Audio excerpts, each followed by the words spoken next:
transition to our next section, we will be talking about the diversification of the office product mix, which is really connected to the way you generate revenue in your spaces. So as we already saw in the last 2 or 3 years, people are not looking for the same products that they did 2 or 3 years ago.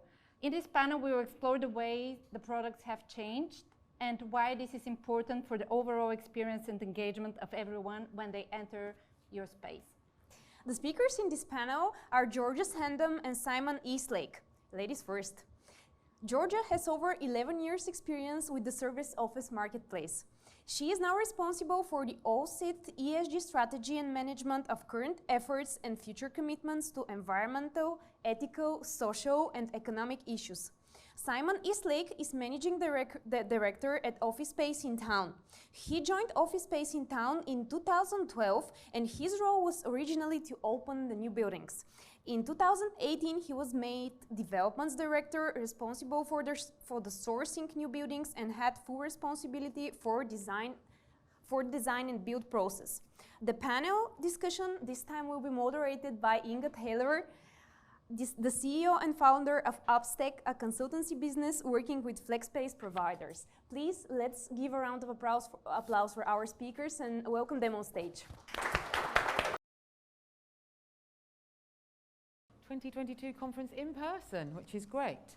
So today we are going to cover the modern experience for modern teams and the diversification of the office product. Really, we wanted to do our own little introductions of ourselves, so I am going to just allow Simon and Georgia to say a little bit about themselves before we kick off. Yeah, hi everyone, a great introduction. I'm Simon Eastlake, I'm Managing Director of Office Space in Town. One thing we didn't say is I've been in this industry for almost 22 years now. So yeah, hopefully can give a little bit of insight. And I'm Georgia Sandom, Operations Director of Office Space in Town. So we're a fully serviced office provider. We've got most of our buildings in London. We've got Cardiff and Northampton as well. So I've had the pleasure of working with Georgia and Simon for a number of years. I have known Simon for over about 20 years, and we've worked in different businesses together. So today we are going to explore really about the demand and the product within the office space. So Simon, to start with you, are people looking for a different product than they were 2 years ago? Is it a fact? Thanks, Inga. I'd have to say yes and no, actually. From our experience, and as Georgia said, we're probably one of the more traditional flex space providers, as in private offices, meeting rooms, etc. What we've definitely seen regionally, that in our regional offices, occupation didn't drop as much as London during COVID, has recovered a lot faster, and actually no one has really requested a different product. It's just filled up faster. In London, we definitely dropped, and I think we have seen an increase in the requirement for more, I suppose, the slightly high-end, more amenity, service-led spaces. And that, I think, is one way requirements have changed for people. And Georgia, what's your view on the changes, people asking for different products? Yeah, so in agreement with Simon, I mean, the services, the high-end amenities, that's really what people are asking for more. And it's, I think, particularly post-pandemic, it's about getting people back into the office and how are employers going to do that, and how are they going to attract talent and retain the talent that they have within their companies. So yeah, in agreement with Simon. And who are your customers now, Simon? Who's looking for office space today? Well, as we were saying, from the difference of product, I think a lot of we've still got the same small to medium businesses that we had pre-COVID. Lots of our clients went home, obviously. They had the flexibility to do that. A lot of them then immediately came back and signed with us. But I think one of the other big things we've seen in a shift towards flex is the level of inquiries of people coming out of leases. I think we're all very much aware of the volatility of the world now post-COVID, and everything that's happening politically has very much changed the way people are looking at the future. I don't think anyone is overly keen in signing a 5, 10, 15, 20-year lease. And so from a way people are looking for a different product, it's not so much the people that were in Flex that are looking for a different product, it's the people coming out of leases. The product's very different to what they have been used to, so it's about an education for them as well. But yeah, demand's good. And Georgia, are you seeing any variation to the people coming into the space, looking for workspace? I think it's that diversification of the inquiries. You know, we still have the small to medium businesses, but now we're getting the larger corporates and looking for that more flexible term, the services, etc. But it's just about how they're using the space. So, as Simon said, we haven't actually changed our product dramatically in any way, but it's adapting to how the people are wanting to use the product. So that was my next point really to you, Simon. How has your product changed, or has it, over the last couple of years? As I said, we, and some of you may have seen what our product has. It's a little bit different to the standard flexible office space out there with giraffes and boats and all sorts. So it is different. We haven't changed our physical product too much. I think there is a requirement still, and always will be, for private offices. We have looked at helping clients develop collaboration spaces in their offices. We have put in more phone booths, for instance, because individuals wanting to do Teams meetings, etc. We've always had meeting rooms. We've probably upgraded some of our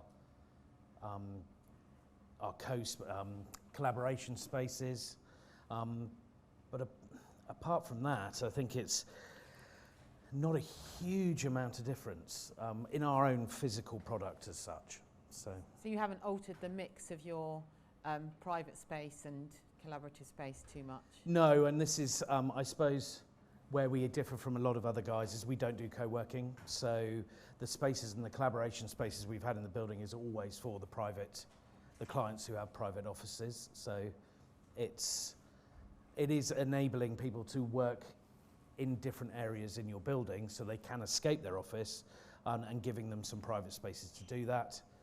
We have also put in some gyms and refurbed some gyms which are now being used heavily as well. So great, thank you. And Georgia, so has that had an impact on the operational teams? What have you had to do to accommodate? Yeah, well, I mean, I think for us, it's adapting to the different way of working. So I think in the pandemic, it gave us time to really focus on our app, and obviously plug in R&D here, the client portal. That really helped us stay connected to clients within the pandemic. But moving forwards, it's a great space for people to go to for, you know, the wellness offerings, to put rooms, you know, to do the networking, things like that. So more time on that, on the desk booking app, which I know Myra spoke about before, but that's been really, really important for clients to be able to manage their own space, to book the desks within their own office. And that then obviously enables them to have, you know, 50 staff using a 10-person office. So definitely the tech side, that's what we've been putting into. With the teams, operationally, we are back up to pre-COVID levels of occupancy, but we are seeing it is Tuesdays to Thursdays mainly. You know, the meeting rooms are full throughout those days, and that's when people are really using the spaces. So teams-wise, it's supporting the teams on site and making sure that, you know, they've got everything they need to support that, you know, big change from, you know, the 50% occupancy up to the 100% within 3 days. So how have your staffing levels changed, or have they? Well, we've always operated with quite large teams within Opstech, but you know, where we have got bigger buildings and the occupancy's high, yeah, we've had to put in a few more staff, definitely enhanced cleaning, more cleaners, and extra facilities and facility staff where needed.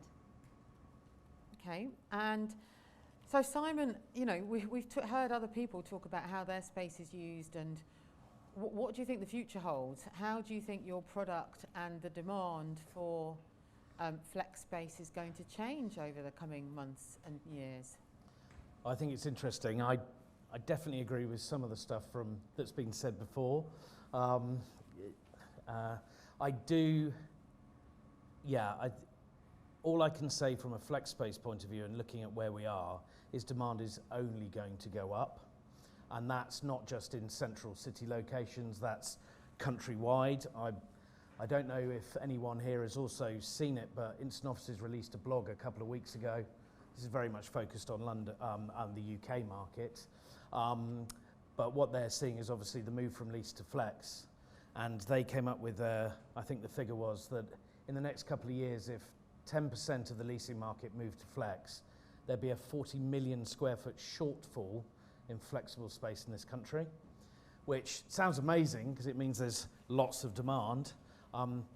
Not so great if we haven't got the product to fulfill that demand, because then that demand goes elsewhere. So I'd like to be really positive and say this is amazing for all of us. There is going to be lots of demand for all our products, which is great. I think we have to be, I don't think we should jump to make any quick conclusions about what we do with our spaces. I think 2.5 years ago the office was dead, no one was ever returning. That was it. Kiss goodbye to your businesses and your livelihoods. There were a couple of moments of panic. And then everything, as we said, 3 years ago in September, everyone started to come back. We personally, as I said, our buildings are lesser occupied than they were, but 100% occupied, as in people on in the Tuesdays, Wednesdays and Thursdays. There's something else that's called. But I'd have to say, over the last quarter, over 50% of our sales have been expansions. So we had a lot of people move in. I've got 30 staff, I'll take a 15-person office. And we've now started to see those guys come back and go, can you remove our collaboration space? We need more desks. Now this is partly from what we've seen, I think, is people are starting to see the value of coming back to the office, social interaction and everything like that. And this is probably London-centric or UK-centric, but the cost of living, I think, will make a big difference. If we get a cold winter, there's been a few articles coming out recently that are saying, for instance, in London, if you live within Zone 6, it will be cheaper to commute and work from your office than work from home. Now, for a lot of people, and especially at the younger end of the market, that will drive a big difference. You don't want to be cold at home, you just come and use the heating in the office. So that's going to be really interesting. Obviously, depends on government intervention. But again, if we're full and people are needing to expand to bring those staff members back, that creates, obviously, its own issues. One thing we were saying is really focus on service. The clients are after service, service, service now. And that doesn't just come from, people on desks. That's the technology you're using R&D to support, as all these guys have said, making sure you have those facilities that they want. I think service has always been part of Ossit's DNA, actually. Yeah. And that probably does impact the way that your teams deliver it. But I think that relationship you have with your clients probably stands out, and I'm sure will hold you in good stead as you... Yeah, I do think let's not rush to make any rash decisions. I think we need to see how the market does recover. One thing I am seeing, and this will lead on to something else I think, is the requirement for ESG. It's not my area of expertise, it's George's, so I'll leave her to explain, but that is certainly something that's coming more and more to the forefront. And I will come back to that. I just there was something when we were talking about this beforehand, that you were also wondering whether the current economic climate might drive people back to the office. Oh, yeah. Yes. So obviously, and I don't want to, I think with the threat of a recession, I think we might be talking ourselves into it, but that's my personal feeling. There is the threat for the recession, and there is the feeling that that potentially could drive people back to the office as well, just to be being seen.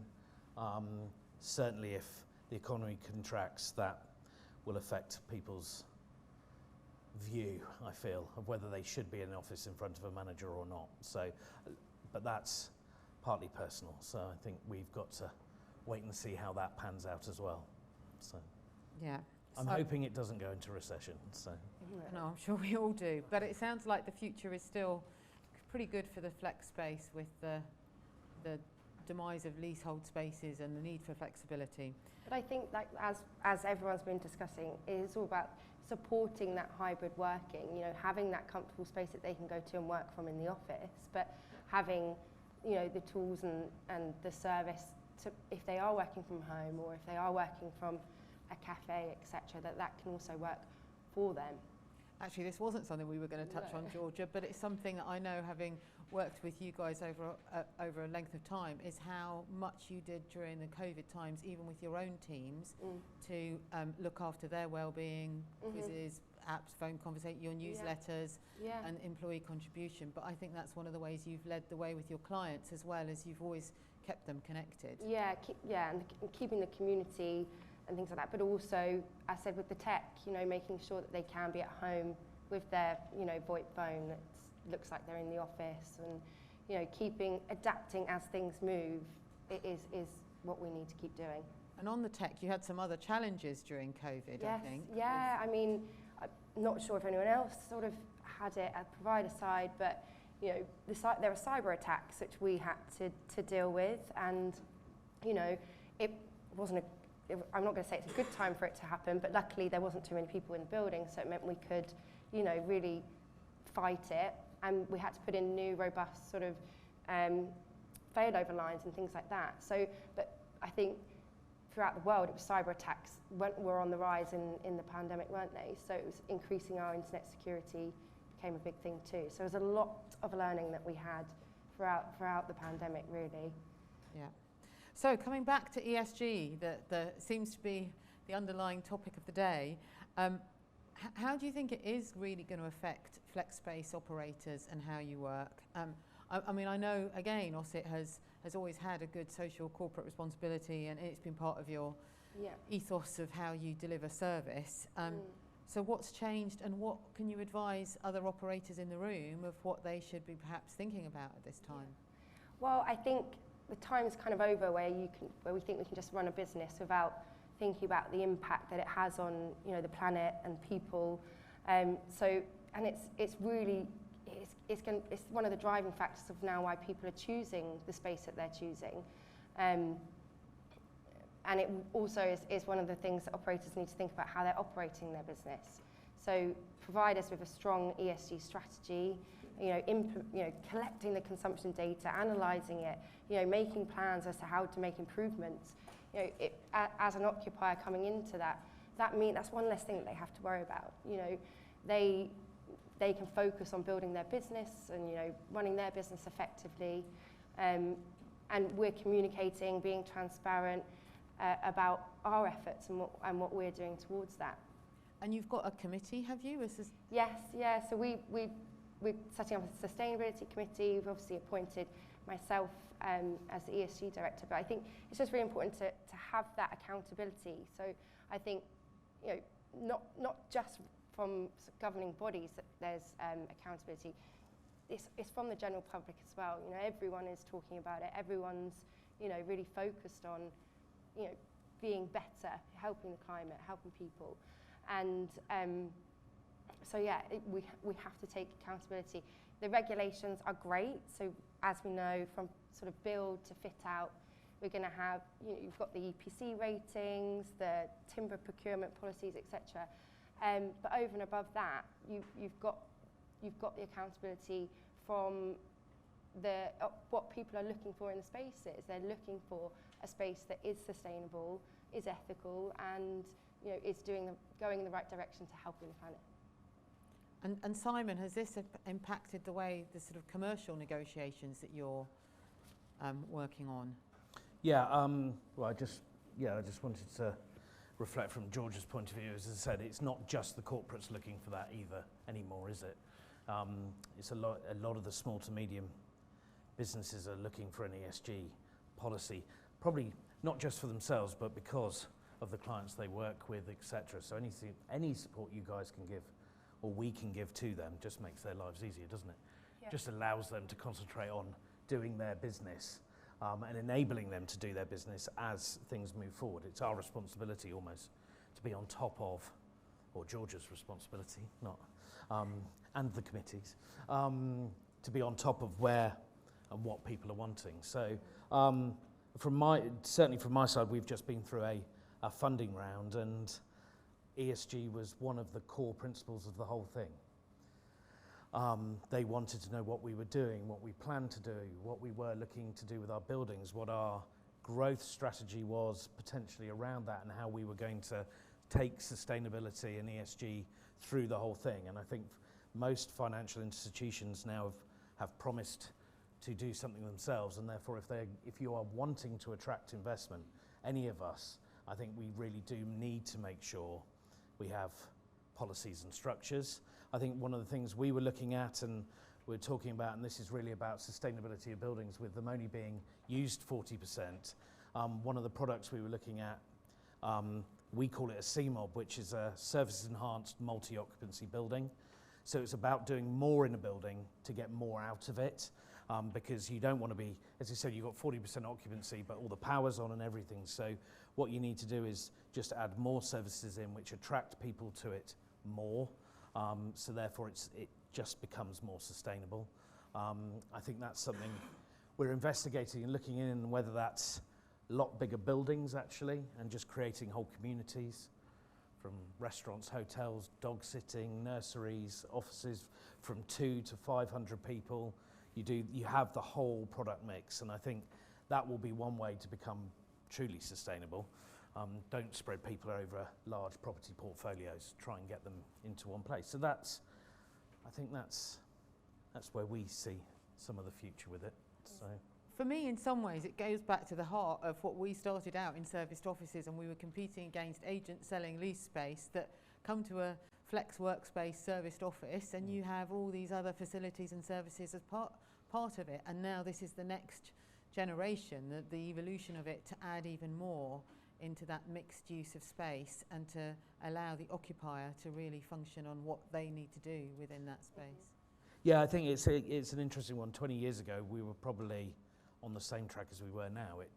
The product actually went probably downhill, more around just bums on desks, get people into buildings, whereas actually now it's about making an experience for people. It's not just people sat at desks. It's got, as Georgia said right back at the beginning, you have to attract talent now and you have to keep it. So giving them a workplace they are proud to be in and want to be in is really, really important. So it's the value add. Yeah. So the core product may not overall be changing of the bricks and mortar, but it's the value add. Yeah. But obviously, as we discussed with the new regulations around the ESG, there will be things that people have to put into their assets. You know, there's capex that will need to be spent to make buildings more sustainable. But I think the most important thing is having an ESG strategy that is just making sure you're putting ESG as you're weaving it into every kind of business decision that you're making. So that it's coming from top down and everybody's getting involved, because that's what's really going to make the change. Well, I think we have 5 minutes or so left, that if anybody did have any questions that they wanted to ask. Oh, great. Hand up already, Mark. Georgia, or Simon, either of you, on the topic of ESG, are you yet encountering customers who are asking you in any way, shape, or form to help them measure or quantify Yeah. their footprint? And if so, how are you, is that occasional, is that typical, and how are you responding to that? It has increased so much more. So from the beginning, from the inquiry, we were getting the questions now, you know, do you meet all this criteria? And if you know, that is going to be a deal breaker. And then, yes, when people are in-house, they're writing their own ESG policies, and or they might be going for B Corp, or they might be, you know, doing some kind of accreditation, which means they need to be provided with the data. So that's what we're doing. I mean, we wrote our ESG policy. We're now doing annual reporting, which is transparent reports on our consumption data. So it's saying, you know, this is how much we're using, this is where we need to improve, this is where we have improved, and it's being able to give them that information. And yeah, it's almost daily we get questions on it, because people have their own targets and their own, you know, ESG incentives. So yeah, absolutely. I've heard corporates say that they would actively choose a space that had a good ESG criteria, credentials, measurement of it over another space, and it had a value to them. And I think it's intriguing that they're choosing spaces on that. I'm also curious about, are they also expecting from you ongoing operational flow of data as part of their ongoing measurement? Yeah, as Georgia said, yes. they want to know what their consumption is. I heard a story, another thing Inga said, where she has or knows of a client who's in an office that doesn't provide data, and they're weighing their own rubbish every day before putting it into the bins to send it to the buildings cleaning, because it is something they have to do. This isn't something that's in the future, it's happening now. I think we were looking at with sales director, I think out of probably in the last quarter, I think 5 or 6 sales, we've won on our ESG and our ability to provide data. And I do think that is something that everyone needs to think about. It's really interesting. Been a pleasure. Any other question quickly before we wrap up? I would like to put one thing in, because what we were talking about, sharing data and data in our industry, and it's a big thing I'm very passionate about. Nikki, our CEO, is incredibly passionate about. We don't as an industry share data at all, really, or really talk to each other, and I think we should. During COVID, we had a great operator meeting call every week with some of the people that were in here, but that died a death, obviously, as everyone came back. I'd just like to say, from our point of view, my door, George's door's always open. If anyone wants any advice on what we're doing ESG, or come and have a look at our product, please do. Just come and talk to us, because it's really interesting to know what all you guys are doing as well. And as I said, demand is only going up. So in any way we can all help each other, I think there's a big enough pie out there for all of us. So, and I'm totally on top of the fact that transparent data will drive this business forward. So thanks, guys. Can I also note that I heard another superpower, which is the first time I should say is work from where it's warm. Yeah, exactly. Well, thank you very much for your time this afternoon. Thank you, Georgia and Simon, for sharing your insights. No, pleasure. Thank you. Cheers, guys.